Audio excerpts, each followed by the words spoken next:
In this video, I'm going to go through project number 1 and just give you some pointers and some extra instructions that are included in the Word document.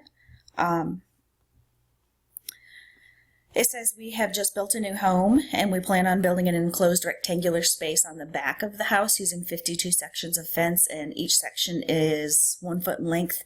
So really we've got 52 feet of fencing to enclose this space. The enclosure is going to use the back side of the house, so we really only need to enclose 3 sides, and we've got that picture there to help us out. It says we've got 2 widths and 1 length, so all of that is going to add up to 52.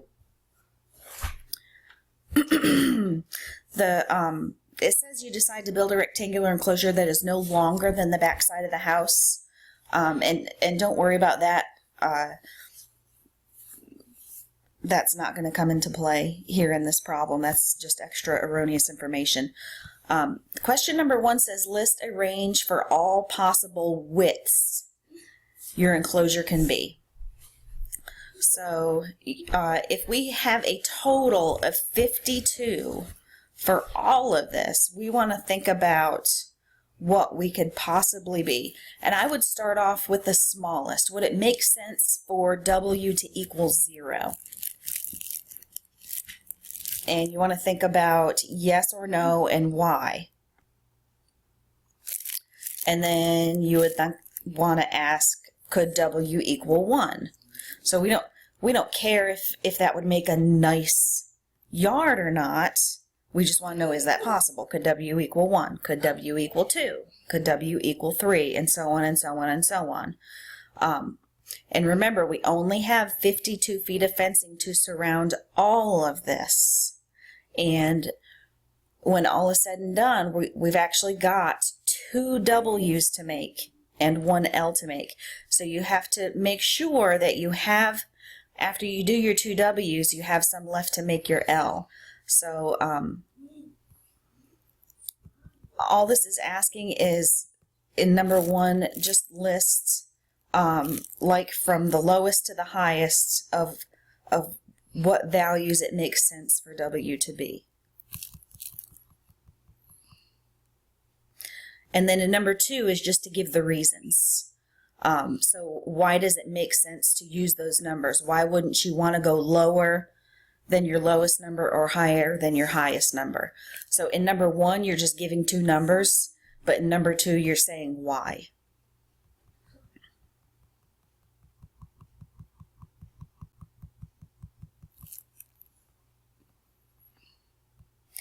In number 3, it says, are there any widths above that would not make sensible enclosures? And explain your reasoning. This is really just an opinion question. We've already kind of figured out what is possible here in number 1. What will make a rectangle. So sensible, that's really an opinion question. And it does say explain your reasoning. So as long as you have a why part to it, that's really just an opinion question. That's up to you. So just think about it and think about something maybe that would or wouldn't make sense and why. For number 4, if your width uses 6 sections of fencing, what would the corresponding length need to be? So our perimeter here can be 52. So 52 is going to end up equaling 2 W's plus a length. And if the width is 6, so we're going to plug in a width of 6 there. So 52 equals 2 times 6 plus a length. We want to solve that equation for the length. So the first question said, what would the corresponding length need to be? And then how large would the enclosure be? And large is in quotation marks. And the way that we decide how large a space is by area. An area is length times width. So we say we are told that the width is 6, and once you solve for the length here, you'll have the length and the width, and you can multiply them together to get the area, which is how large this area would be. So there's 2 questions in number 4. Number 5 says, can you make the enclosure larger? Again, in quotation marks. Can you find a different length and width combination that would give you a larger area? So we all might come up with different answers for this question because there's a lot of different combinations that would be larger. So in number 5, it wants you to come up with another set of length width combinations that would make a larger area. For number 6, we're going to go through every single possible width. Actually, in number 6, we're only going to do 1 through 6. So if we know that our perimeter, which is 52, has got to equal 2 widths plus a length, and we're given these different options for our width, we're going to figure out what length will go with each of those. So we're going to plug 1 in for the width and solve for the length that would correspond to that, so that we have a perimeter of 52, and then the area is going to be those 2 multiplied together. And we're going to do that for all of these. So if width is 2, we're going to plug it in. 2 times 2 is 4, and subtract that over, we would get a length here of 48.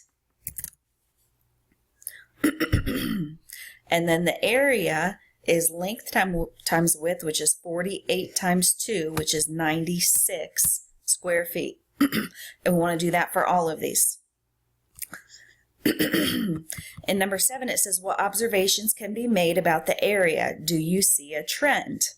So just look down this area column and see if you see a trend in these numbers. Are they getting bigger? Are they getting smaller? Just what do you see? What do you see going on there in that column? For number 8, we want to continue what we did in number 6. So in number 6, we only considered the widths 1 through 6. And we want to continue that chart.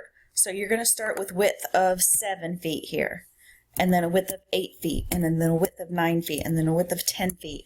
And you're going to do this all the way down, and I know I'm not doing the right number of rows here, but you're going to go all the way down to a width of 25 feet, because that's the biggest one that makes sense. You're going to find the length that goes with it, according to that perimeter equation we set up, of 52 equals 2 widths plus a length, and you're going to multiply them together to get area. You are not going to use all of those rows. There are more rows there than you need, so you will have blank rows in number 8.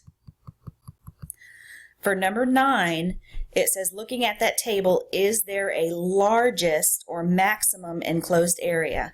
So just look down your area column. Look down your area column and see if you see one that's the biggest. And if you do see one that's the biggest, write down what the length and the width are. In number 10, they want us to generalize a model for calculating the length in terms of the width. So what we know is that our perimeter, which is the distance around our enclosure, we have available to us 52 sections of fencing, and that has got to cover 2 widths and a length. We want to come up with a formula for calculating length based on width. So really all they're asking us to do here in number 10 is solve this equation for length. So just do whatever you have to do here using algebra to solve this equation for length.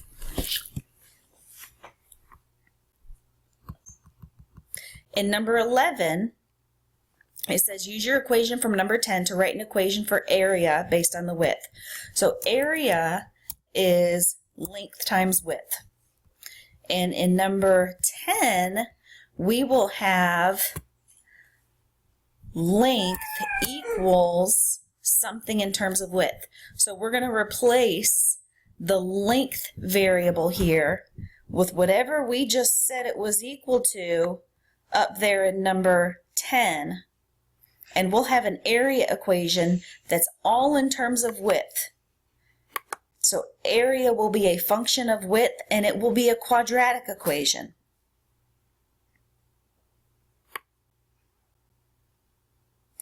In number 12, we want to graph the quadratic equation on our calculator and find a viewing window that will allow us to see the vertex of the parabola and make a rough sketch of the graph to indicate the window used. Now, you should use your data to help you with this. We already know that the different options for this parabola because we've written out all of the data points in this table. In number 8, we've written out all of the data points. So remember, in this equation, the widths are the input values and the area is the output values. So, So look through your widths column. Those are your x values. That's going to help you decide what you should be using for your x min and your x max. And then look through your area column. That's going to help you decide what your y min and your y max is, so that you can properly set your window so that you can see that maximum. And then just do a rough sketch of that parabola here and write down which window what the window settings were that you use. And then in number 13, it says use the capabilities of your graphing calculator to find the maximum value on the graph of the area function and state the width at which it occurs. Calculate on your own the corresponding length. So if we can use the maximum feature on our calculator, so if we have this parabola drawn, and I'm going to go over to a different website here and show you. If I can just type in my parabola, and this is not the one you're going to have, but let's say we have y equals negative 2x squared plus 120x. Whoops, sorry. So there's our parabola. Whoops, I didn't do my 120.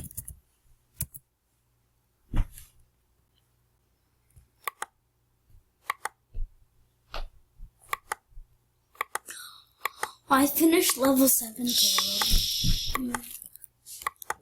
I'm not finishing level 7 is finished.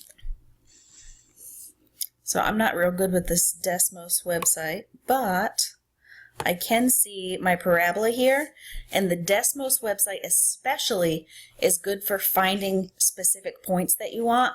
So all I have to do is click on that maximum point, and it tells me that my input value at the max is 60 and my output value is 3600. So if this was the function I found back here in number 11, then the width would be 60 and the area would be 3600.